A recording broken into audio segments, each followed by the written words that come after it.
আমার যত সাধু গুরু বৈষ্ণব আমার মহারাজ সবাইয়ের আমি শ্রীচরণে কোটি কোটি প্রণাম জানাই। প্রেম সে বল রাধে রাধে।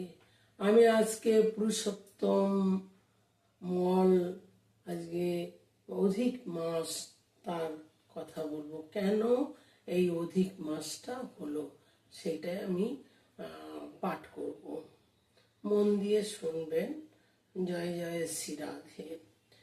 পুরুষোত্তম মাসে যত দান ধ্যান করবে, যত নাম জপ করবে, যত হরিনাম করবে, তার অধিক মাসে অধিক ফল লাভ করবে। অধিক মাসে বিয়ে শাদী অন্য সব শুভ কাজ বন্ধ থাকবে। অধিক মাসে শ্রাদ্ধ কাজ বন্ধ থাকবে। পুরুষোত্তম মাসের আর এক নাম অধিক মাস। এই অধিক মাসে কি কি করা উচিত মন দিয়ে শুনবেন, পেয়ে যাবেন। অধিক মাস কিভাবে পালন করতে হবে, এটা কিন্তু পুরুষোত্তম মাস চলছে, তাই এই পাঠটা আমি করছি। প্রথমে বুঝতে হবে অধিক মাস কাকে বলে।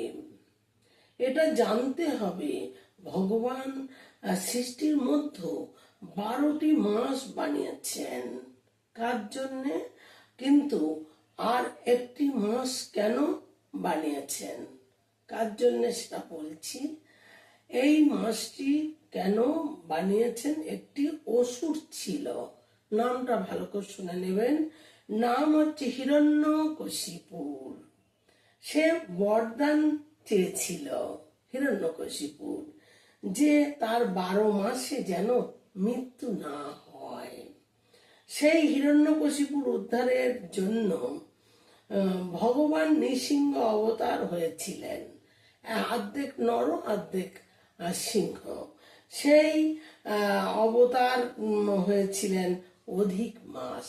সেই অধিক মাসই আমাদের নৃসিংহ আমাদের ভগবান অবতার হয়েছিলেন। তার জন্য ভগবান তিথি ক্ষয় করলেন। মাস কিভাবে হয় এটা জানতে হবে। তিথি অনুসারে মাস হয়, তিথি অনুসারে। তিথি কিভাবে হয়? নক্ষত্র হিসাবে নক্ষত্র 7টি, এই 7টি নক্ষত্র ঘুরে ফিরে রিপিট হয়, ঘুরে ফিরে।